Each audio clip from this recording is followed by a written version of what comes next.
السلام علیکم. Good to have you at Urdu audio books. حاضر خدمت ہے نور راجپوت کا ناول عنکبوت، ایپیسوڈ 33.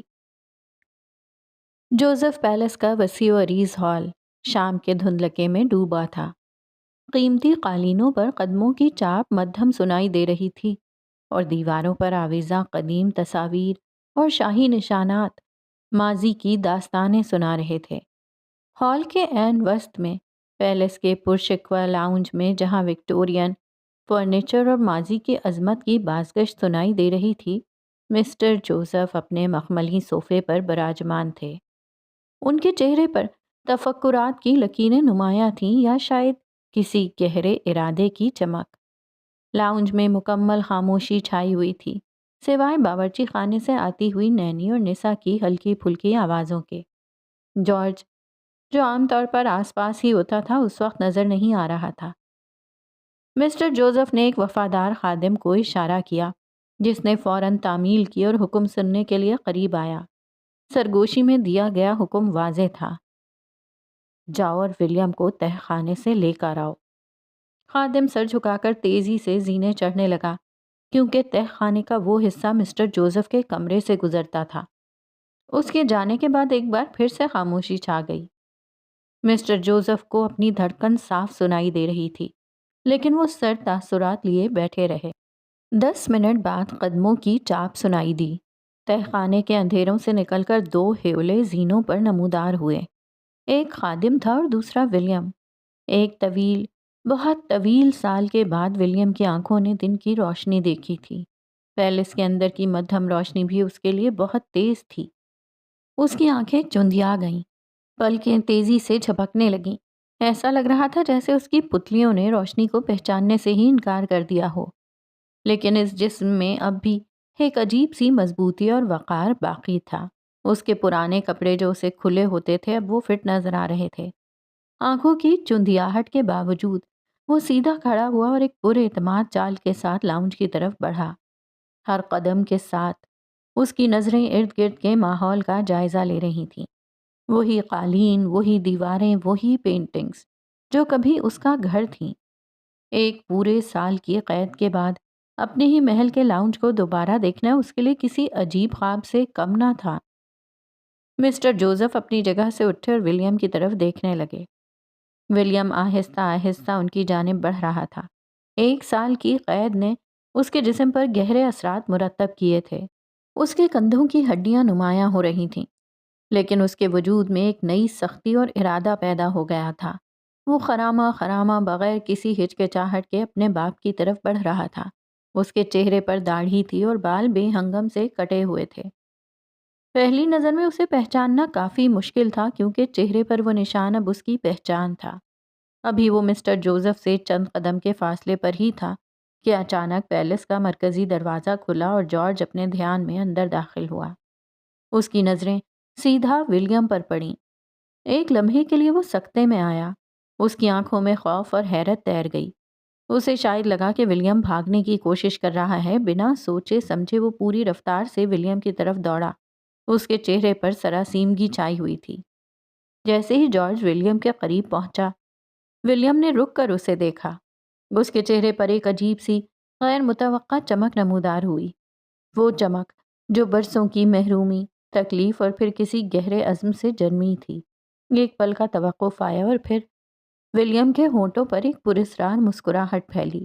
اس نے ایک گہری، پرسکون آواز میں کہا، ہیلو برادر.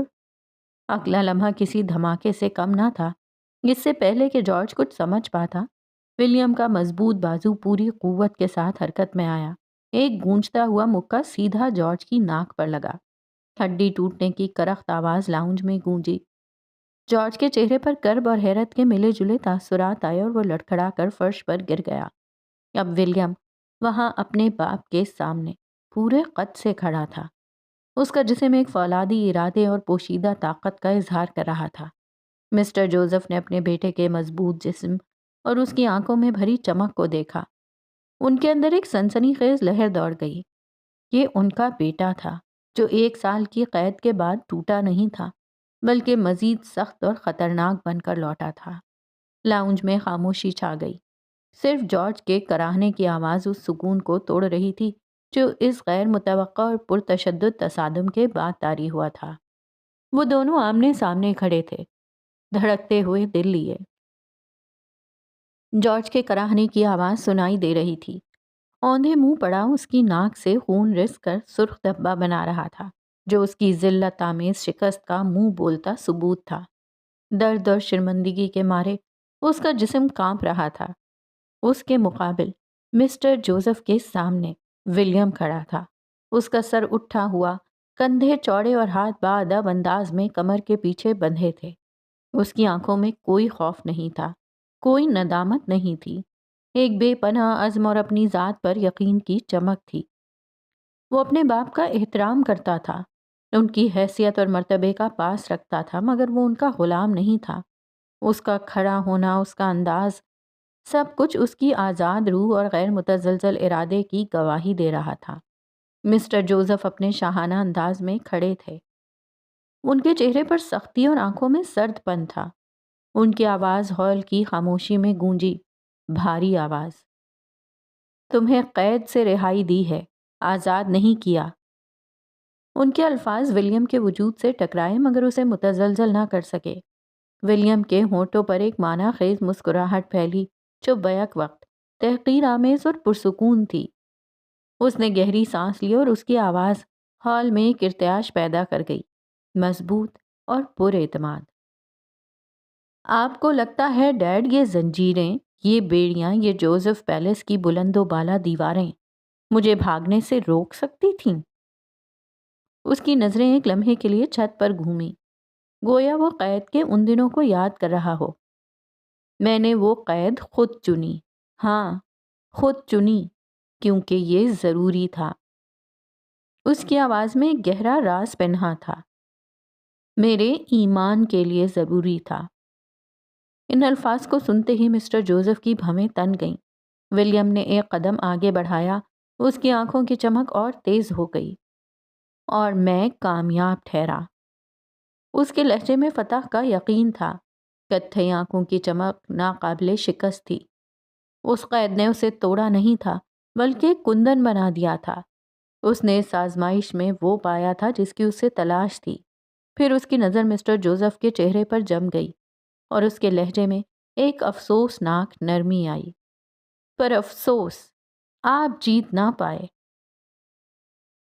یہ جملہ ایک تلوار کی طرح مسٹر جوزف کے دل میں پیوست ہو گیا۔ وہ کس چیز میں ہار گئے تھے؟ ولیم کی آزادی، اس کے ایمان، یا اس کنٹرول میں جو وہ ہمیشہ سے اس پر رکھنا چاہتے تھے؟ ہال میں ایک گہرا سکوت چھا گیا۔ فرش پر پڑا جارج، کھڑا ولیم اور ان کے سامنے کھڑے مسٹر جوزف۔ تینوں ایک ہی منظر کا حصہ تھے مگر تینوں کی دنیا الگ تھی۔ ولیم کی آنکھوں میں ایک نئی صبح کا اجالا تھا، جبکہ مسٹر جوزف کے چہرے پر غروب ہوتے سورج کی سرخی تھی۔ جوزف پیلس کی دیواریں اس رات ایک ایسی کہانی کی خاموش گواہ بنی جہاں قید نے آزادی کو جنم دیا اور فتح نے شکست کا ماتم کیا۔ لیکن تمہیں مجھے جیتنا ہوگا، تم کہیں نہیں جا سکتے۔ مسٹر جوزف خود ایک قدم آگے آئے۔ تمہیں اس لڑکی کے پاس جانا ہے نا؟ مسٹر جوزف کی آنکھوں میں چمک ابھری۔ ہر روز یہاں آؤ، بھیک مانگو، تب تک جب تک مجھے جیت نہ پاؤ۔ مجھے جیت کر دکھاؤ ولیم، مجھے جیت کر جاؤ۔ انہوں نے اسے اگلے امتحان میں ڈالا۔ جارج اب اٹھنے کی کوشش کر رہا تھا۔ اس سے پہلے کوئی کچھ جواب دیتا اچانک ایک نسوانی چیخ ابھری۔ نسا جو ان آوازوں کو سنتے ہوئے کچن سے باہر نکلی تھی، کچھ دیر سمجھنے کی کوشش کرتی رہی آخر ہوا کیا ہے۔ پھر ولیم کی آواز پہچانتے ہی اس کی چیخ ابھری۔ وہ اپنے منہ پر ہاتھ رکھے کھڑی تھی، پھٹی پھٹی نگاہوں سے اسے دیکھ رہی تھی۔ ولیم نے رخ پلٹ کر اسے دیکھا اور اس کی آنکھوں میں نرمی اود آئی۔ نسا کے لیے، بہن کے لیے، ایک عورت کے لیے۔ اور اگلے ہی پل نسا بھاگتے ہوئے اس کی جانب بڑھی۔ مسٹر جوزف خاموشی سے اس کے پیچھے سے گزرتے ہوئے زینوں کی جانب بڑھے۔ وہ اپنے کمرے میں جا رہے تھے، گلے میں جیسے کانٹے اگائے تھے۔ سرد آنکھوں میں اب نمی تیر رہی تھی لیکن ان کے جبڑے بھیجے ہوئے تھے۔ وہ سیڑھیاں چڑھتے ہوئے اوپر کہیں غائب ہو گئے، جبکہ نسا اب ولیم کے گلے لگے زاروں قطار رو رہی تھی۔ تم کہاں چلے گئے تھے ولیم؟ تم کہاں چلے گئے تھے؟ وہ رو رہی تھی، سسک رہی تھی۔ ولیم کے لیے اسے سنبھالنا مشکل ہو گیا۔ نسا کی رونے کی آوازیں سن کر نینی باہر آئیں اور ولیم کو دیکھ کر ساکت رہ گئیں۔ وہ اپنی جگہ پر جم سی گئیں۔ ان کی آنکھوں میں نمی ابھری۔ وہ منہ بھینچے خود کو رونے سے روک رہی تھیں۔ جارج نے ایک تائرانہ نظر ان پر ڈالی۔ اپنا آپ اضافی سا لگا۔ ناک کی تکلیف کھوپڑی تک پھیل گئی تھی اور پھر وہ ناک پر ہاتھ رکھے باہر کی جانب بڑھ گیا۔ ولیم نے نینی کو دیکھا اور پھر اس کے چہرے پر شفیق مسکراہٹ ابھری۔ نینی؟ وہ انہیں محبت سے پکارتا ان کی جانب بڑھا۔ وہ نینی کو اپنی مضبوط بازوؤں میں لیے کھڑا تھا، جبکہ نینی جانے کتنے سال بعد یوں پھوٹ پھوٹ کر روئی تھیں۔ اکیلے ولیم کے لیے ان دو عورتوں کو سنبھالنا دنیا کا سب سے مشکل کام بن گیا تھا۔ شان سے کھڑا ہوا جوزف پیلس، جو خشک ہوا تھا، آج یہ منظر دیکھ کر نم آنکھوں سے ہنس دیا۔ آس پاس کہیں بھاگتی نینسی یہ دیکھ کر مسکرا دی۔ ہوائیں ایک ہی سرگوشیاں کر رہی تھیں۔ جوزف پیلس کے قیدی کو رہائی مل چکی تھی۔ جوزف پیلس کا لاؤنج ایک عجیب سکوت اور گہرے کرب میں ڈوبا ہوا تھا۔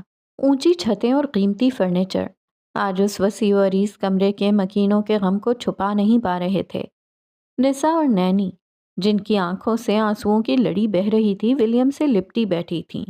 پورا 1 سال پیلس کے تہ خانے کی تاریکیوں میں قید رہنے کے بعد وہ آج آزاد ہوا تھا۔ ولیم، جس کا خوبصورت چہرہ برسوں کی مشقت اور تکلیف کی داستان سنا رہا تھا، انہیں چپ کروا رہا تھا۔ اس کی دھیمی تھکی ہوئی آواز ہوا میں موجود سسکیوں سے ٹکرا رہی تھی، لیکن ان کی نظریں بار بار اس کے بائیں گال پر ٹانکوں کے نشانات پر جا رکتی تھیں، جو کسی گہرے زخم کی یادگار تھے۔ یہ نشان دیکھتے ہی ان کی حالت مزید خراب ہو جاتی، آنسوؤں کی رفتار تیز ہو جاتی۔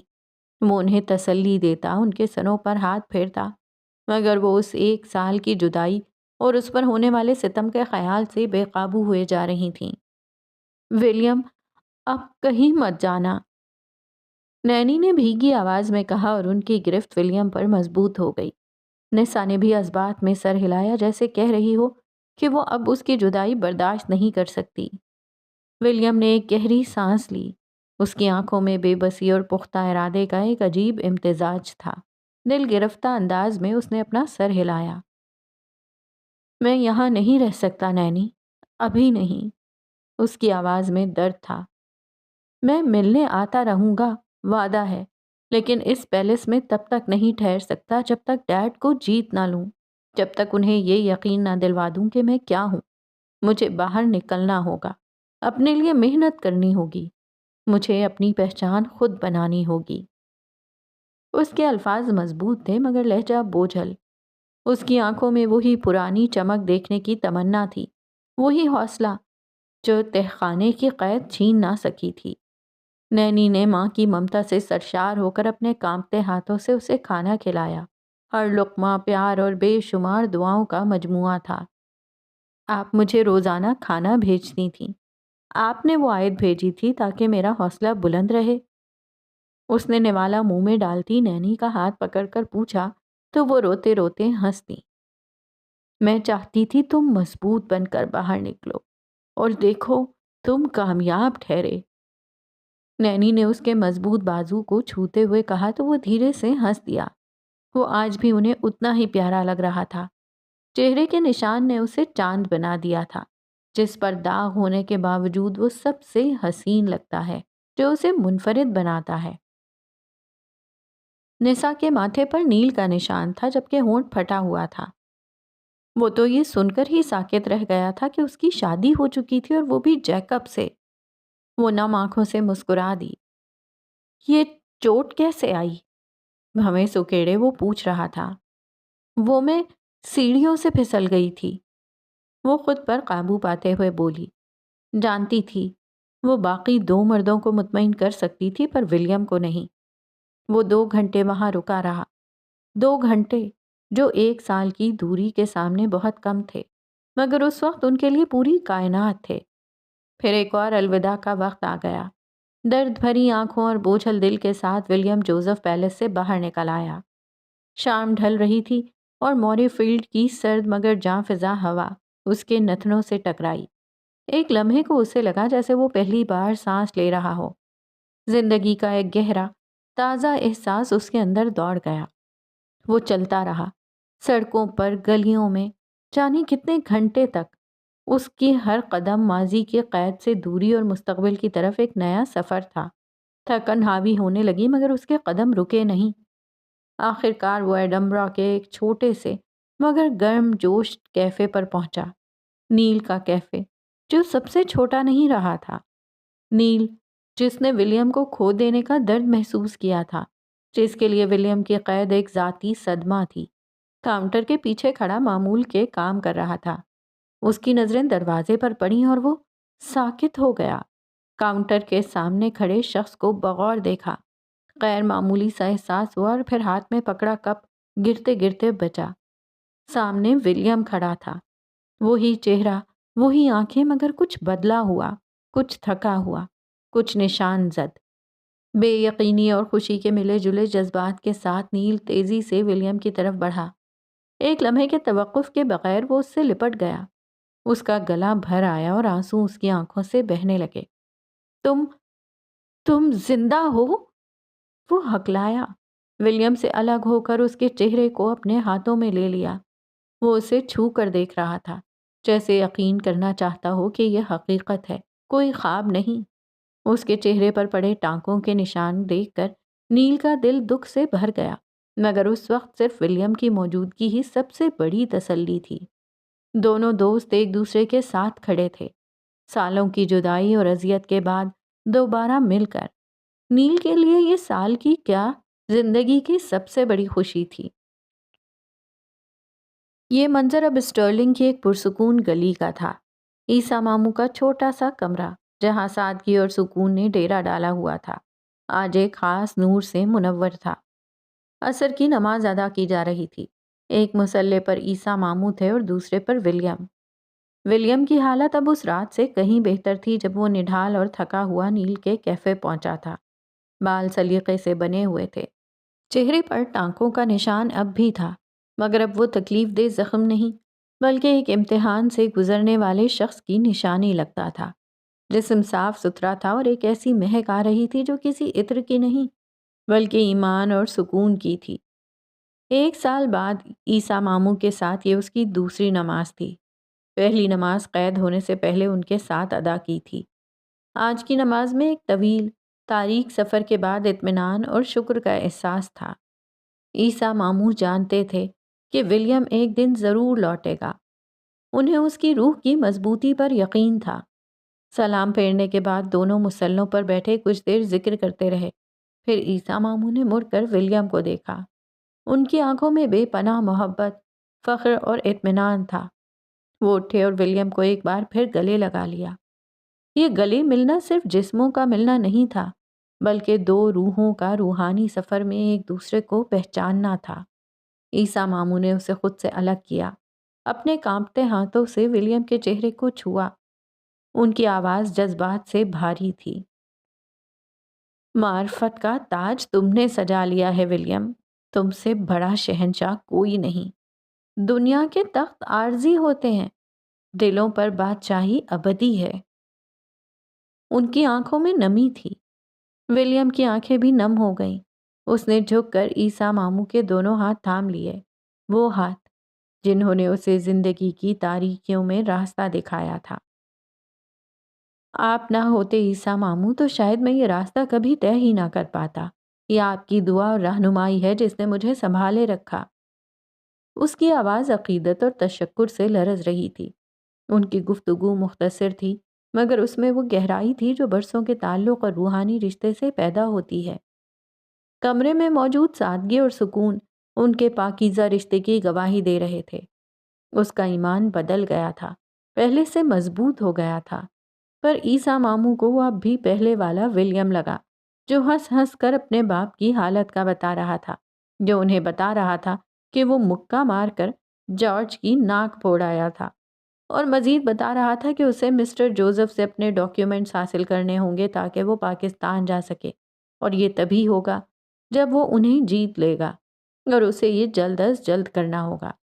نہ تو وہ خود کو نیک اور مومن سمجھتا تھا اور نہ اس کے ساتھ والے۔ اگر اس کے اندر سے وہ نرمی نکال دو جو ابھی نظر آ رہی تھی تو وہ اپنی جسامت اور اپنے چہرے کے اس نشان سے کسی مافیا ٹیم کا سرگنا غنڈا لگتا تھا، لیکن ست شکر کہ اس کی وہ نرمی قائم رہی۔ نیل کیفے، ایڈنبرا۔ ایڈنبرا کے ایک سرد مگر مانوس دن میں نیل کے کیفے کے اندر ایک دھیمی سی گرمی اور کافی کی جانی پہچانی مہک پھیلی ہوئی تھی۔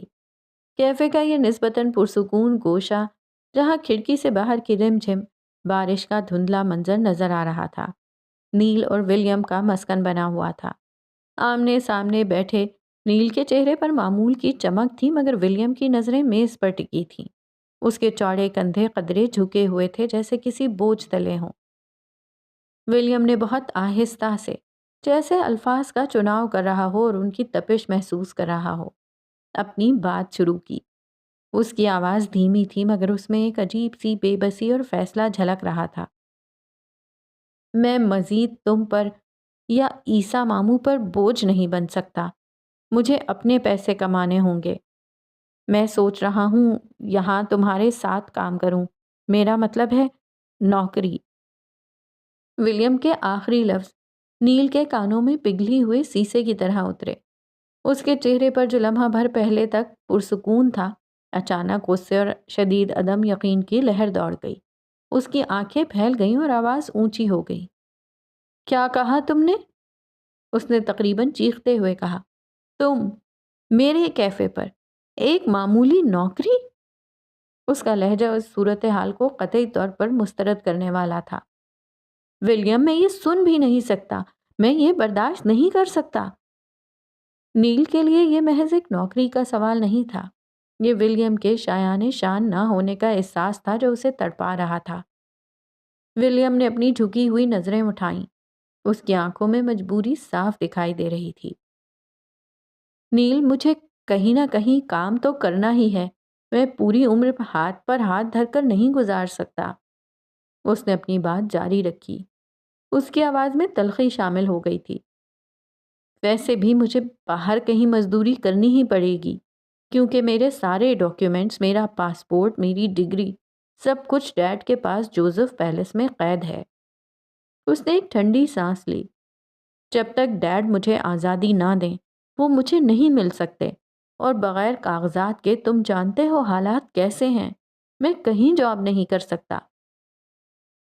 پھر اس کی آواز میں ایک التجا شامل ہوئی، ایک ایسی بات جو اس کے دل کے قریب تھی۔ لیکن نیل، مجھے خوشی ہوگی اگر میں تمہارے ساتھ مل کر کام کروں۔ مجھے یقین ہے کہ مجھے کہیں اور مزدوری کرنے سے اتنا اچھا نہیں لگے گا جتنا تمہارے ساتھ یہاں کام کر کے لگے گا۔ ولیم کے یہ الفاظ، اس کی آنکھوں میں موجود سچائی اور اس کی آواز میں چھپا خلوص، نیل کے غصے پر برف بن کر گرا۔ اس کے چہرے کی سرخی غصے سے بدل کر ایک گہرے دکھ اور افسوس کی عکاس بن گئی۔ اس کی آنکھوں کے کناروں پر نمی ابھر آئی، جیسے کوئی دردناک سچائی اسے چھو گئی ہو۔ اس لمحے اس کے ذہن میں مسٹر جوزف کی ایک پرشکو اور طاقتور شخصیت گھوم گئی۔ وہی mister Joseph, Star Light Studio کے مالک، جن کی نئی فلم کی پروموشن شہر بھر میں دھوم دھام سے چل رہی تھی، جن کا نام عزت اور رتبے کی علامت تھا، اور ان کا بیٹا جو ان سب کو چھوڑ کر اپنی ایک الگ پہچان بنانے نکلا تھا، آج اس حال کو پہنچ گیا ہے کہ اسے زندگی گزارنے کے لیے ایڈنبرا کے ایک کیفے پر معمولی نوکری مانگنی پڑ رہی ہے۔ یہ تضاد نیل کے دل میں ایک تیر کی طرح پیوست ہو گیا۔ ایک بیٹا بلندیوں کو چھو رہا تھا اور دوسرا زمین کی خاک چھان رہا تھا۔ ہاں، یہ ایک الگ بات تھی کہ یہ خاک اس نے خود چنی تھی۔ ولیم کی آخری بات کہ اسے نیل کے ساتھ کام کرنا اچھا لگے گا، نیل کے دل کو پسیج گئی۔ اس نے ایک گہری سانس لی، جیسے کوئی بھاری بوجھ اتار رہا ہو۔ اس نے اس بات میں سر ہلایا۔ الفاظ کے بغیر اس نے ولیم کی پیشکش قبول کر لی تھی۔ ولیم کے چہرے پر ایک ہلکی سی پر امید مسکراہٹ نمودار ہوئی۔ یوں ایک اور نئے سفر کا آغاز ہوا۔ ولیم نے نیل کے کیفے پر کام کرنا شروع کر دیا۔ یہ ان دونوں کے لیے ایک نیا باب تھا۔ یہ دلچسپ بات تھی کہ دونوں نے انٹرنیشنل بزنس میں ڈگری حاصل کی تھی، اور یہ علم کیفے کے انتظام اور ترقی میں ان کے لیے حیرت انگیز طور پر کارآمد ثابت ہوا۔ یہ ثابت کرتے ہوئے کہ معمولی نوکری بھی غیر معمولی صلاحیتوں کا تقاضا کر سکتی ہے، خاص طور پر جب اپنے پیاروں کے ساتھ مل کر کی جائے۔ نیل کیفے میں زندگی اپنے معمول کی رفتار سے چل رہی تھی۔ کافی بنانے والی مشین کی دھیمی گڑگڑاہٹ اور گاہکوں کی سرگوشیاں فضا میں شامل تھیں۔ کاؤنٹر پر بیٹھا ولیم اپنے سامنے کھلے رجسٹر میں اعداد و شمار درج کر رہا تھا، حساب کتاب میں مگن۔ اس کے چہرے پر سنجیدگی تھی۔ وہ اب کیفے کے نظام کا ایک اہم حصہ بن چکا تھا۔ اسی لمحے دروازے سے ایک لڑکی داخل ہوئی۔ اس کا لباس بغیر کسی تکلف کے سادہ تھا، شاید جینز اور ایک عام سی جیکٹ۔ اس نے ایک عام سی کیپ کو سر پر گہرا جما رکھا تھا اور چہرے کو احتیاط سے ماسک میں چھپایا ہوا تھا۔ اس کا انداز ایسا تھا جیسے وہ پہچانی جانے سے گریز کر رہی ہو۔ وہ کیفے میں داخل ہوتے ہی ادھر ادھر دیکھے بغیر سیدھا کاؤنٹر کی طرف بڑھی اور ولیم کے سامنے آ کر کھڑی ہو گئی۔ ولیم نے رجسٹر سے نگاہیں اٹھائیں اور اس کی آنکھوں میں ایک عام کسٹمر کو خوشامدید کہنے والی پیشہ ورانہ چمک تھی۔ یس پلیز، آرڈر؟ اس نے پوچھا۔ اس کی آواز میں ہلکی سی مصروفیت تھی۔ اسے لگا کہ کوئی نیا گاہک آیا ہے۔ لڑکی نے کوئی جواب نہیں دیا، بس ساکت کھڑی رہی۔ پھر بہت آہستگی سے، جیسے کوئی بھاری پردہ ہٹا رہی ہو، اس نے اپنے چہرے سے ماسک اتارا۔ ماسک اترتے ہی ولیم کے ہاتھ میں پکڑا پین وہیں جم گیا۔ اس کی آنکھیں حیرت سے پھیل گئیں۔ سامنے کھڑی لڑکی کی آنکھیں، ان کا نیلا رنگ، یہ کوئی عام آنکھیں نہیں تھیں۔ یہ آنکھیں اس کے لیے جانی پہچانی تھیں۔ یہ آنکھیں جینی رابرٹ کی تھیں۔ وہی جینی رابرٹ جو مسٹر جوزف کی جلد لانچ ہونے والی فلم کی کامیاب ترین اداکارہ تھی، جس کی شہرت کا سورج آج کل نصف النہار پہ تھا۔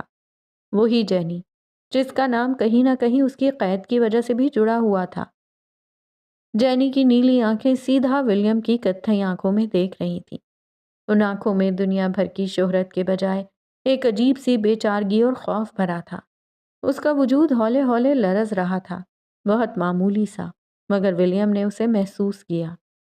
اس نے اپنے ہونٹ بھینچے ہوئے تھے، جیسے کوئی بات کہنے سے پہلے بہت ہمت جمع کر رہی ہو۔ کیفے کا شور، کافی کی مہک، رجسٹر کے اعداد و شمار، سب پس منظر میں چلے گئے۔ اس لمحے صرف ولیم اور جینی تھے، اور ان کے درمیان ماضی کا ایک انکہا بوجھ۔ پھر جینی نے بہت دھیمی، تقریباً سرگوشی جیسی آواز میں کہا۔ اس کی آواز میں کوئی فرمائش نہیں بلکہ التجا تھی۔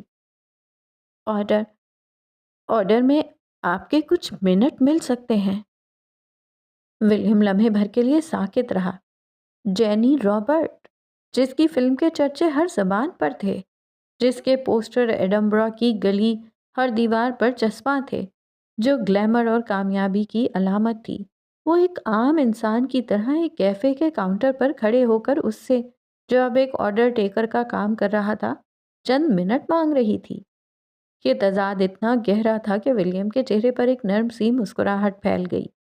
یہ حیرت کی، یا شاید اس غیر معمولی صورتحال کی مسکراہٹ تھی۔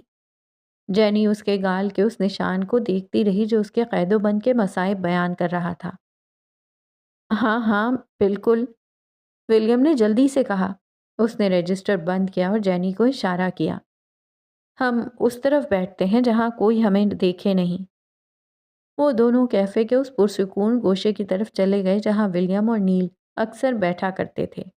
یہ جگہ نسبتاً پوشیدہ تھی، جہاں سے باقی کیفے کا منظر تو نظر آتا تھا، مگر کوئی باہر سے یا اندر سے آسانی سے انہیں دیکھ نہیں سکتا تھا۔ اسے بھی جینی کی پوزیشن کا خیال تھا۔ وہ بیٹھے، چند لمحوں کی خاموشی چھائی رہی جو بہت کچھ کہہ رہی تھی۔ پھر جینی نے اپنا ہاتھ اپنے جیکٹ کی جیب میں ڈالا اور ایک تہہ کیا ہوا کاغذ نکالا۔ اس نے کاغذ ولیم کی طرف بڑھایا۔ ولیم نے کاغذ لیا، اس کی تہہ کھولی۔ ایک لمحے کے لیے اس کی سانس تھم گئی۔ یہ اس کی سب سے قیمتی امانت تھی، اس کا نکاح نامہ، جو اس نے جینی کے پاس بطور امانت رکھوایا تھا، اس یقین کے ساتھ کہ وہ اس کی حفاظت کرے گی، اور آج جینی اس امانت کو لوٹانے آئی تھی۔ ولیم نے کاغذ کو تھاما۔ اس کا وجود اب بھی جینی کی نیلی آنکھوں کے سامنے کانپ رہا تھا۔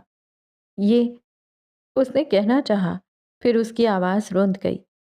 جینی نے اس کی آنکھوں میں دیکھا اور وہ سوال پوچھا جو شاید عرصے سے اس کے ذہن میں تھا۔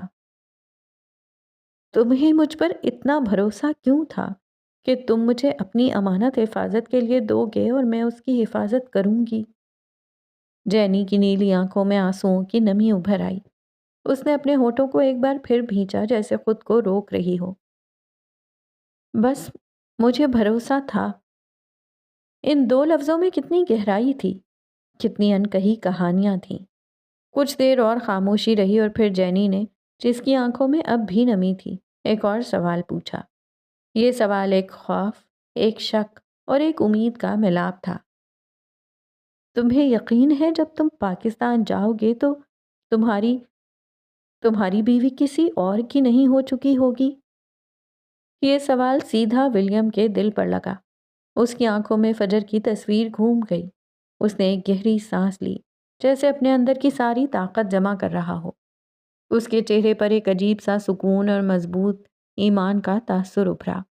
اس نے جینی کی آنکھوں میں دیکھا اور بہت یقین سے کہا، میں جب قید میں تھا تب بھی، اور اب جب میں باہر ہوں، میں صرف ایک دعا کرتا ہوں۔ اس کی آواز میں محبت، انتظار اور ایمان کی گہرائی تھی۔ میں اللہ سے بس یہی دعا مانگتا ہوں کہ اسے میری رکھنا۔ اس نے لمحہ بھر کے لیے توقف کیا، جیسے دعا کے الفاظ کو محسوس کر رہا ہو۔ بس تب تک جب تک میں خود اس تک نہ پہنچ جاؤں۔ اس نے ایک درد بھری مگر پرسکون مسکراہٹ کے ساتھ اپنی بات مکمل کی۔ اس کے بعد اس کی مرضی، وہ جسے چاہے چنے۔ ولیم کے یہ الفاظ، اس کا ایمان، اس کی دعا کی سچائی جینی کے دل کو چھو گئی۔ اس کی نم آنکھوں میں ایک کرن چمکی۔ وہ ایک دل گرفتہ مسکراہٹ مسکرائی، وہ مسکراہٹ جس میں درد بھی تھا اور ولیم کے لیے ایک گہرا احترام بھی۔ اس لمحے کیفے کا پرسکون گوشہ ان دونوں کے جذباتی اعترافات اور ایک دوسرے پر رکھے گئے انمول بھروسے کا گواہ تھا۔ یہ کچھ دنوں بعد کی بات تھی۔ نیل کیفے اپنے معمول کی سرگرمیوں میں مشغول تھا۔ کافی مشینوں کی بھن بھناہٹ، گاہکوں کی چہل پہل اور اسٹاف کی مصروفیت نے ایک جاندار ماحول پیدا کر رکھا تھا۔ ولیم کاؤنٹر پر کھڑا کسی گاہک کا آرڈر لے رہا تھا۔ اس کے چہرے پر کام کی سنجیدگی تھی۔ قریب ہی نیل ایک ٹیبل پر آرڈر رکھتے ہوئے کسی گاہک سے ہلکی پھلکی بات چیت کر رہا تھا۔ سب کچھ معمول کے مطابق تھا۔ اچانک کیفے کا دروازہ کھلا اور ایک نہایت اسٹائلش سی لڑکی اندر داخل ہوئی۔ اس کے قدموں میں ایک عجب خود اعتمادی اور پرجوشی تھی۔ اس نے اندر قدم رکھتے ہی جیسے پورے کیفے کو نظر انداز کیا اور اس کی نظریں سیدھا نیل پر جم گئیں۔ وہ تیزی سے نیل کی طرف بڑھی۔ اس کے چہرے پر ایک بڑی سی مسکراہٹ تھی۔ نیل ابھی آرڈر مکمل کر ہی رہا تھا کہ وہ لڑکی اس تک پہنچ گئی اور کسی ہچکچاہٹ کے بغیر اس سے لپٹ گئی۔ اسے زور سے گلے لگا لیا۔ کاؤنٹر پر کھڑا ولیم، جس کی نظر اتفاقاً دروازے کی طرف گئی تھی، یہ منظر دیکھ کر لمحہ بھر کو اپنا کام بھول گیا۔ اس کا منہ حیرت سے تھوڑا سا کھل گیا اور اس کی آنکھیں پھیل گئیں۔ یہ کون تھی؟ اور نیل کو یوں اچانک گلے لگا رہی تھی؟ کیوں؟ اس کے چہرے پر حیرت اور شاید تھوڑی سی شرارت کا ملا جلا تاثر تھا۔ اپنے ساتھ لگی لڑکی کو دیکھ کر اور پھر ولیم کو کاؤنٹر پر کھڑا اپنی طرف گھورتے پا کر نیل کا چہرہ فوراً سرخ ہو گیا۔ وہ ہڑبڑا گیا اور جھینپ گیا۔ اس نے دیا کو الگ کرتے ہوئے دھیمی آواز میں کچھ کہا۔ یہ لڑکی دیا تھی، دیا شرما، نیل کی منگیتر، جو چھٹیاں گزارنے کے بعد آج ہی انڈیا سے لوٹی تھی۔ اس کی آنکھوں میں سفر کی تھکن نہیں، بلکہ نیل سے ملنے کی خوشی تھی۔ اس نے نیل کے کان میں سرگوشی کی، شاید رات میں ملنے کا کہہ کر، اور پھر اسے ایک پیار بھری نظر سے دیکھا۔ ولیم کی طرف ایک نظر ڈالی اور مسکراتی ہوئی کیفے سے باہر نکل گئی۔ اس کا آنا اور جانا ایک تیز جھونکے کی طرح تھا۔ دیا کے جاتے ہی نیل، جس کا چہرہ ابھی تک سرخ تھا، ایک لمبی سانس لے کر خود کو سنبھالتا ہوا کاؤنٹر کی طرف ولیم کے پاس آیا۔ وہ جانتا تھا کہ اب ولیم اسے نہیں چھوڑے گا۔ جیسے ہی نیل قریب آیا، ولیم نے کاؤنٹر پر جھک کر طنزیہ انداز میں اپنی آواز کو دھیما کرتے ہوئے کہا، بڑے چھپے رستم نکلے تم تو۔ اس کی آنکھوں میں شرارت ناچ رہی تھی۔ مجھے بتایا تک نہیں کہ تمہاری گرل فرینڈ بھی ہے۔ نیل نے اپنی سرخ گردن کھجلائی۔ ارے وہ گرل فرینڈ نہیں ہے، اس نے دفاعی انداز میں کہا۔ ولیم نے آنکھیں مزید پھیلائیں۔ نہیں تو کون ہے؟ وہ میری منگیتر ہے، نیل نے ذرا ہکلاتے ہوئے اعتراف کیا۔ چہرہ سرخ گلنار ہوا۔ یہ سن کر ولیم کو جیسے دوسرا بڑا جھٹکا لگا۔ اس کے چہرے پر بنی بنائی حیرت اب حقیقی صدمے میں بدل گئی۔ منگیتر؟ وہ حیرت سے گرنے کو تیار تھا۔ اس نے نیل کے قریب ہو کر سرگوشی کی۔ بڑے منحوس نکلے تم، میری قید کے دوران منگنی کر لی؟ اس کی آواز میں ناقابل یقین مصنوعی درد تھا۔ اس نے نیل کو گھورا۔ یعنی تم جلدی شادی کر لیتے اپنے بہترین دوست کے بغیر؟ اچھا، اور اپنے بارے میں کیا خیال ہے؟ اس بار نیل کا لہجہ استہزائیہ تھا۔ تم نے بھی تو میرے بنا نکاح کیا تھا، میں نے کچھ کہا؟ نیل جل بھن گیا تھا۔ ولیم لمحہ بھر کو لاجواب ہوا، پھر فوراً نیا داؤ کھیلا۔ اس نے اپنی آنکھیں تنگ کی۔ اس لیے تباہی پھر گئی ہے مجھ پر۔ ضرور تمہاری منحوس نظر لگی ہے جو میں یہاں ایڈنبرا میں پھنسا ہوا ہوں۔ میری ساری بدقسمتی کی جڑ تم ہو۔ میں؟ نیل کو تو صدمہ لگ گیا۔ اس نے حیرت سے ولیم کو دیکھا۔ مانا کہ میں منحوس ہوں، لیکن اتنا منحوس ہوں یہ مجھے آج احساس ہوا ہے۔ دونوں کچھ دیر ایک دوسرے کو دیکھتے رہے اور پھر ان کا ابھرنے والا قہقہا بے ساختہ تھا۔ دوست تو ایسے ہی ہوتے ہیں، تکلیف دے کر اس تکلیف پر مرہم بھی رکھتے ہیں۔ ان کی حرکتوں کی وجہ سے دل کرتا ہے انہیں چھوڑ دیں، لیکن کم بخت ان کے بنا رہا بھی نہیں جاتا۔ تم بھی منحوس سے کم نہیں ہو میرے لیے۔ کبھی ہندی نہیں سیکھی اور اپنی بیوی کے لیے اردو ہندی سب سیکھ لیں۔ نیل نے ایک اور طنز کیا۔ ولیم قید سے پہلے ہی سیکھ رہا تھا اور اب تو وہ مکمل سیکھ چکا تھا۔ اس کا لہجہ بھی کافی صاف ہو چکا تھا۔ کبھی کبھی لگتا ہی نہیں تھا کہ ایک فارنر اردو بول رہا ہے۔ ویسے بھی وہ آدھا انگریز تھا۔ تم دوست ہو، وہ بیوی ہے، اتنا فرق تو ہونا چاہیے، وہ تپانے والے انداز میں بولا تو نیل اسے گھور کر رہ گیا۔ وہ کھرا کھرا جواب دینا چاہتا تھا، لیکن اپنے بلاوے پر وہ ٹیم کی جانب بڑھ گیا۔ جواب ادھار سہی۔ وقت تیزی سے گزرنے لگا۔ ولیم تقریباً ہر روز جوزف پیلس کو چکر لگاتا۔ کبھی مسٹر جوزف مل جاتے اور کبھی نہیں۔ وہ ان سے ایک ہی بات کرتا، مجھے اجازت دیں ڈیڈ، مجھے پاکستان جانے کی اجازت دیں۔ لیکن شاید ابھی تک مسٹر جوزف کا دل نہیں پگھلا تھا، اور پھر ایک دن کچھ ایسا ہوا کہ ولیم خود ساکت رہ گیا۔ کیفے اپنے معمول کے شور و غل میں ڈوبا تھا۔ کافی مشینوں کی مسلسل آواز، پلیٹوں اور کپوں کی کھنک، گاہکوں کی گفتگو کا دھیما ہنگامہ اور پس منظر میں چلتی ہوئی ٹی وی اسکرین کی مختلف آوازیں، یہ سب مل کر ایک مانوس ماحول بنا رہے تھے۔ ولیم کاؤنٹر کے پاس اپنے کام میں مشغول تھا۔ اس کے ہاتھ تیزی سے چل رہے تھے۔ ذہن میں حساب کتاب یا دن کے کاموں کی ترتیب تھی۔ کیفے کی دیوار پر لگی LED اسکرین پر مختلف چینلز چل رہے تھے جن سے طرح طرح کی آوازیں اور شور اٹھ رہا تھا۔ ولیم عام طور پر اس آواز پر دھیان نہیں دیتا تھا، یہ محض پس منظر کا حصہ تھی، مگر آج ایک مخصوص جملہ، ایک خاص لہجہ اس کی سماعت سے ٹکرایا، جس نے اس کے ہاتھ کو وہیں روک دیا جہاں وہ تھا۔ مس فجر، آپ دن بدن کامیابی کی بلندیوں کو چھو رہی ہیں۔ پچھلے 2 سالوں میں آپ کے ساتھ کسی ولی یعنی سرپرست کو نہیں دیکھا گیا۔ کیسا محسوس ہوتا ہے اس تنہا سفر پر؟ ولیم کا وجود لمحے بھر کو ساکت ہو گیا۔ اس کے ہاتھ تھم گئے، اس کا ذہن جیسے معوف ہو گیا۔ یہ آواز، یہ سوال، اسی لمحے ایک بیرے نے کسی گاہک کے کہنے پر ریموٹ سے چینل بدل دیا۔ اسکرین پر منظر اور آواز بدل گئی۔ ولیم کی آنکھوں میں ایک چمک آئی، ایک بے چینی، ایک اضطراب۔ وہ تیزی سے مڑ کر اس بیرے کی طرف متوجہ ہوا جس نے چینل بدلا تھا۔ اس کی آواز میں شدت تھی جو کیفے کے شور میں بھی نمایاں ہوئی۔ واپس لگاؤ وہی چینل۔ لہجہ تنبیہی تھا۔ چینل واپس تبدیل کر دیا گیا۔ ولیم کی آنکھیں شدت سے اسکرین پر جم گئیں اور پھر اس نے اسے دیکھا، فجر کو، اسکرین پر چمکتی کامیاب فجر کو۔ اس کا دل جو پہلے ہی اس سوال پر ساکت ہوا تھا، اب اسے دیکھ کر جیسے رک چکا تھا۔ ایک گہرا درد اس کے سینے میں اٹھا۔ اس کی آنکھیں فجر کے چہرے پر مرکوز تھیں، اس کے تاثرات کو پڑھنے کی کوشش کر رہی تھیں۔ وہ پہلے سے بھی زیادہ حسین لگ رہی تھی، اس کے حسن میں کامیابی اور پہچان نے مزید اضافہ کر دیا تھا۔ انٹرویو لینے والے کا سوال دہرایا گیا اور پھر فجر کا جواب آیا۔ اس کی آواز مضبوط تھی، پر اعتماد۔ اس کے ہونٹوں پر ہلکی سی مسکراہٹ تھی۔ وہ کہہ رہی تھی، ہاں، میرا کوئی ولی نہیں ہے، میں جو ہوں ٹھیک ہوں۔ اس کے لہجے میں خود مختاری تھی، ایک ایسی عورت کی پختگی جس نے اکیلے اپنی راہ بنائی ہو۔ مگر ولیم جانتا تھا کہ اس کی ان مضبوط لفظوں کے پیچھے کیا کچھ چھپا ہوا تھا۔ وہ جانتا تھا وہ ٹھیک نہیں ہے۔ وہ اس کی آنکھوں میں، اس کے مسکراتے ہونٹوں کے کنارے پر، اس کے چہرے کے معمولی سے تناؤ میں وہ سب کچھ پڑھ سکتا تھا جو دنیا نہیں دیکھ سکتی تھی۔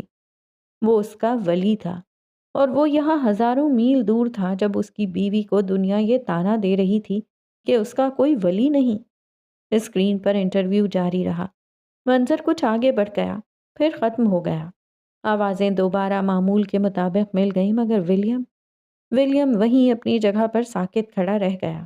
اس کا ہاتھ اب بھی بے جان تھا۔ کیفے کا شور اس کے کانوں تک پہنچ رہا تھا، مگر وہ کہیں اور تھا۔ اس لمحے ایڈنبرا کا کیفے، اس کی نوکری، سب کچھ بے معنی ہو گیا تھا۔ اس کے ذہن میں صرف ایک ہی خیال گونج رہا تھا، اسے جانا ہے، اسے فجر کے پاس جانا ہے، اسے اس کا ولی بننا ہے۔ یہ لمحہ تھا جب اسے احساس ہوا وہ مزید دیر نہیں کر سکتا، اور اس کی تکمیل کے لیے وہ جوزف پیلس ایک بار پھر سے جانے کے لیے تیار ہو گیا۔ موری فیلڈ میں رات اپنے جوبن پر تھی، مگر جوزف پیلس کے ارد گرد کا علاقہ دن کی طرح روشن تھا۔ عالی شان پیلس کے وسیع و عریض ہال سے قہقہوں، موسیقی اور کامیابی کے جشن کا مبہم شور چھن چھن کر باہر آ رہا تھا۔ اندر مسٹر جوزف کی نئی کامیاب فلم نمائش سے پہلے کی تقریب اپنے عروج پر تھی، جس میں ایڈنبرا کی شوبز انڈسٹری کے ستارے، ہدایت کار، پروڈیوسرز اور نامور شخصیات کی ایک کہکشاں اتری ہوئی تھی۔ پیلس کے باہر سجی ہوئی قیمتی گاڑیوں کی ایک لامتناہی قطار تھی جو سڑک پر دور تک پھیلی ہوئی تھی۔ لوگ چمکتے دمکتے لباسوں میں ملبوس گاڑیوں سے اتر رہے تھے۔ کیمروں کی فلیش لائٹس چمک رہی تھیں اور ہر طرف ایک ہنگامہ خیز مگر منظم رش تھا۔ اپنے عالی شان کمرے کی کھڑکی سے نیچے اس پرشکو منظر کو دیکھتے ہوئے مسٹر جوزف کے چہرے پر ایک فاتحانہ چمک تھی۔ ان کا قیمتی سوٹ اور مہنگی خوشبو ان کی کامیابی کا اعلان کر رہی تھی۔ ان کی نظریں بے ساختہ باہر کے ہجوم پر پڑیں، گاڑیوں کی قطار، اترتے مہمان، اور پھر ان کی نگاہیں ایک نقطے پر ٹھہر گئیں۔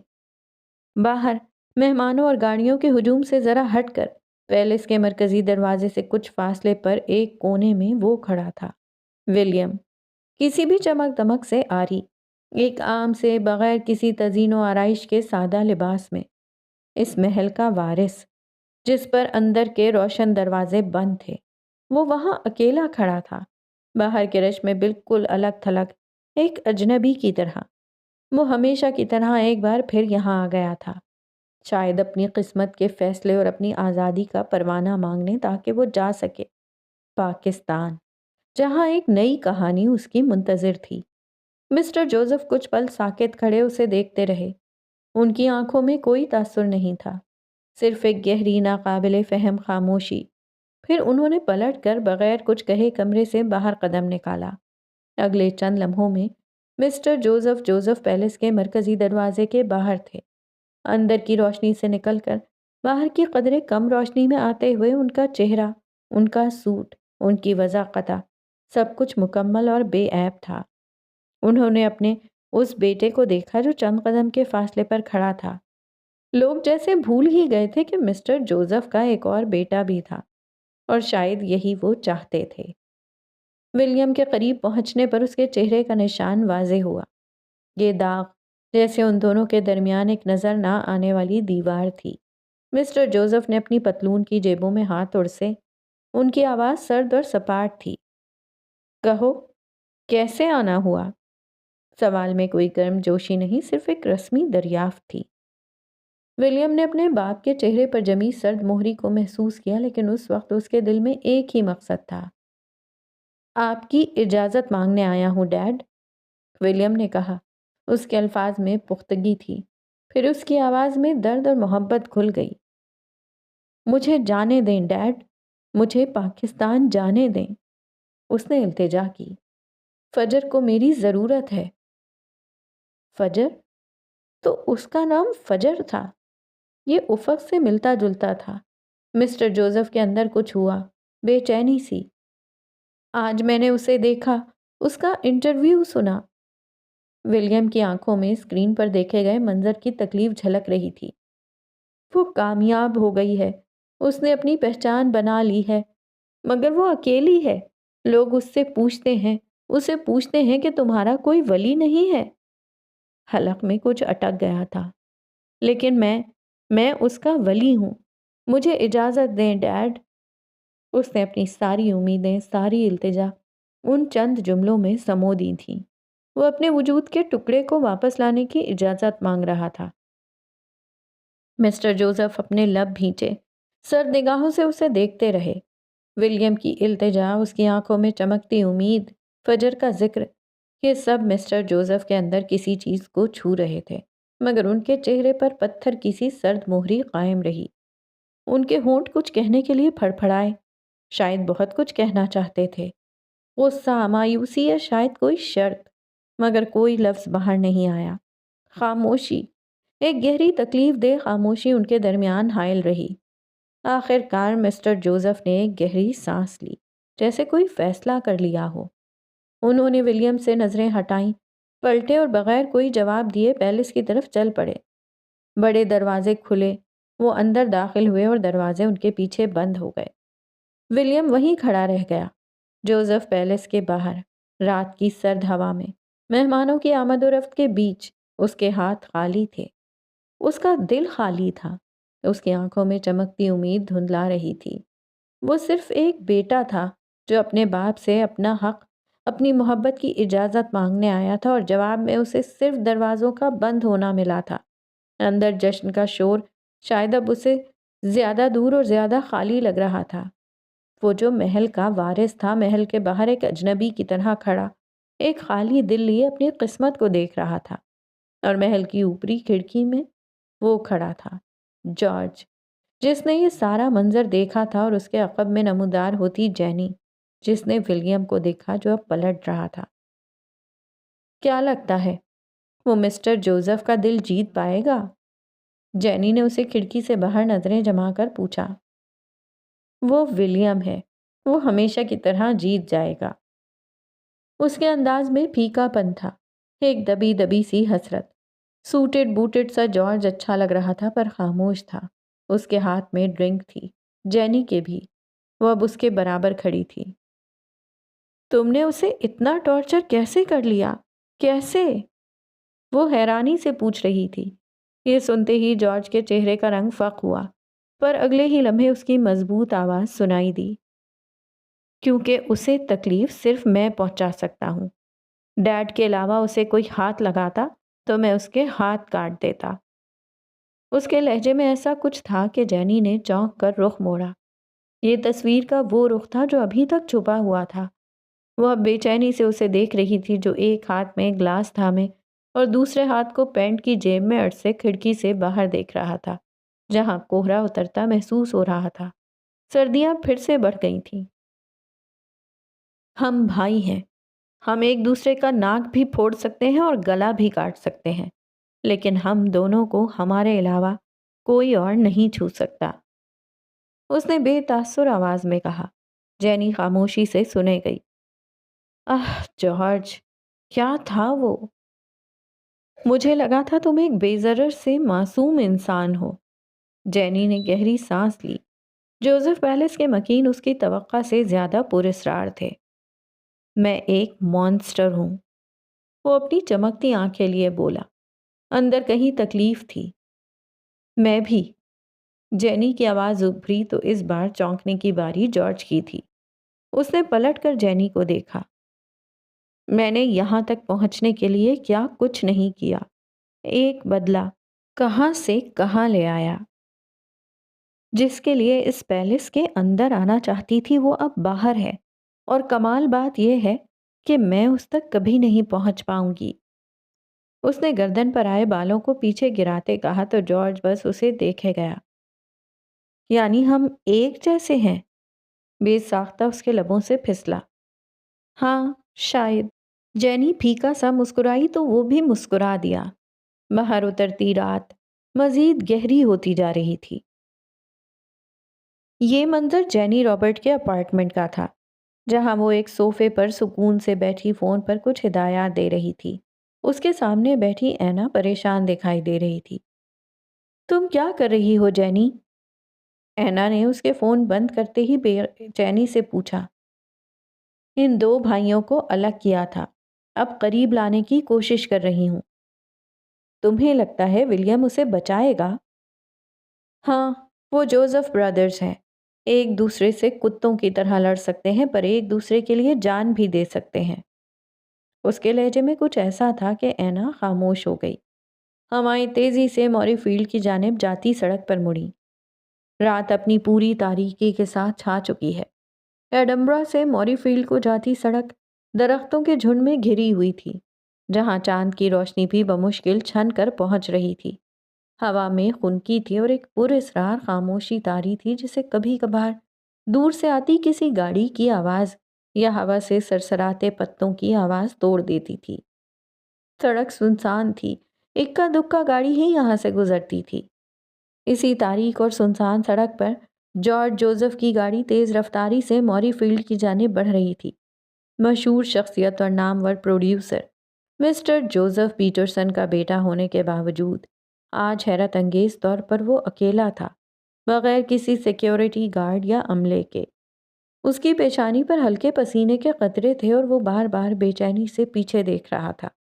اس کی چھٹی حس کسی خطرے کا احساس دلا رہی تھی۔ اس کی گاڑی کی ہیڈ لائٹ سڑک کے اندھیرے کو چیر رہی تھیں۔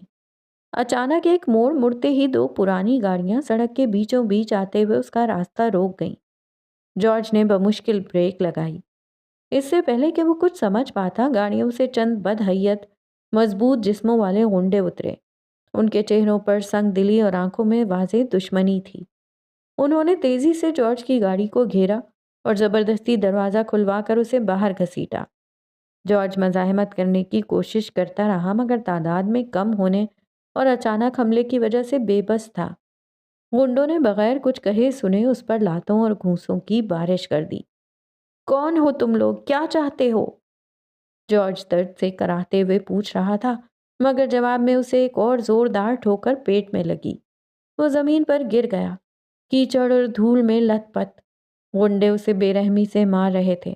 ان کا ارادہ واضح طور پر اسے شدید نقصان پہنچانا یا شاید جان سے مار دینا تھا۔ جارج کو اپنی پسلیاں ٹوٹتی ہوئی محسوس ہوئیں۔ درد کی شدید ٹیسیں اس کے پورے وجود میں دوڑ رہی تھیں۔ وہ مشہور پروڈیوسر مسٹر جوزف کا بیٹا جو ہمیشہ طاقت اور حفاظت کے حصار میں رہا، آج سڑک پر بے یار و مددگار پڑا تھا۔ تبھی جیسے کوئی آسیب زدہ سا سایہ نمودار ہوا، ایک وجود حرکت میں آیا۔ وہ ولیم تھا، لمبے قد مضبوط جسم کا، مگر اس کے چہرے پر، خاص طور پر رخسار پر، تشدد کے پرانے نشان آج بھی واضح تھے۔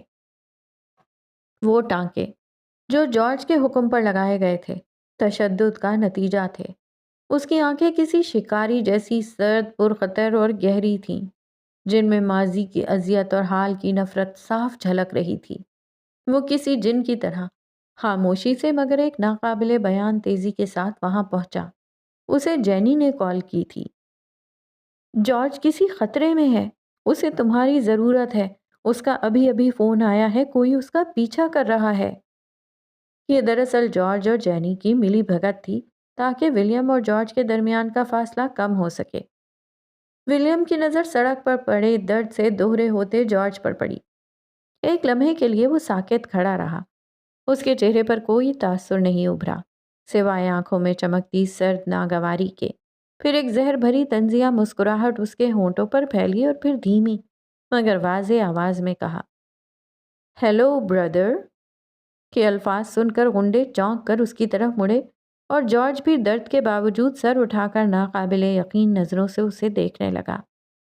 وہ واقعی آ گیا تھا، ہاتھ میں لوہے کی سلاخ لیے۔ جارج کا دل بلیوں اچھل رہا تھا مگر جسمانی چوٹوں نے اسے کراہنے پر مجبور کر دیا۔ اگلے ہی لمحے ولیم ان غنڈوں پر بھوکے شیر کی طرح ٹوٹ پڑا۔ اس کی حرکتوں میں بلا کی تیزی اور وحشت تھی۔ وہ لڑ نہیں رہا، وہ تباہ کر رہا ہے۔ اس کے گھونسے اور ٹھوکریں نشانے پر پڑتی، چیخیں بلند ہوتی۔ وہ ان لوگوں کو مار رہا ہے جو اس کے بھائی کو مار رہے تھے، وہی بھائی جس نے اسے 1 سال تک اپنے ہی گھر کے تہخانے میں قید رکھا، اسے ناقابل بیان اذیتیں دیں۔ جارج جو درد سے کراہ رہا تھا، ناقابل یقین نظروں سے یہ سب دیکھ رہا تھا۔ وہی ولیم، اس کا چھوٹا بھائی جسے اس نے توڑا، ذلیل کیا، آج اسے بچا رہا تھا۔ اس لمحے درد اور نفرت کے بیچ جارج کو شدت سے احساس ہوا کہ ان دونوں بھائیوں کا رشتہ کتنا عجیب ہے۔ وہ ایک دوسرے سے کتنی ہی نفرت کیوں نہ کرتے ہوں، ایک دوسرے کو کتنی ہی تکلیف کیوں نہ پہنچائی ہو، ان کے درمیان محبت اور ملکیت کی ایک عجیب پوشیدہ ڈور بھی تھی۔ وہ جوزف برادرز تھے۔ کتوں کی طرح لڑنے کے باوجود وہ ایک دوسرے کے لیے جان دے سکتے تھے، اور اس سے بھی اہم بات کہ ایک دوسرے کو تکلیف پہنچانے کا حق صرف انہی 2 بھائیوں کا تھا، کسی تیسرے کا نہیں۔ ولیم کی وحشیانہ لڑائی جاری تھی اور جارج کو پہلی بار اپنے چھوٹے بھائی کی آنکھوں میں چھپی اذیت کے ساتھ ساتھ ایک خطرناک طاقت کا بھی اندازہ ہو رہا تھا۔ وہ طاقت جو شاید اس کی دی ہوئی تکلیفوں نے پیدا کی تھی۔ سبھی غنڈے مار کھا کر ادھر ادھر بھاگ گئے، شاید انہیں یہی حکم تھا، اور ان کے جانے کے بعد ولیم نے ایک ناگوار نظر جارج پر ڈالی اور پھر اسے وہیں پڑے دیکھ کر پلٹ گیا۔ اس کے جانے کے بعد جارج جسم میں اٹھتی تکلیفوں کو ضبط کر کے مسکرا دیا۔ چلو یہ تو ثابت ہوا کہ ولیم اس کے لیے کبھی بھی آ سکتا تھا۔ وہ ہونٹ سے بہتے خون کو تھوکتے ہوئے اٹھ کھڑا ہوا، گاڑی سٹارٹ کی۔ پہلے اسے اسپتال جانا تھا تاکہ اپنا حلیہ درست کرے، ورنہ مسٹر جوزف کے سامنے وہ فوراً پکڑا جاتا۔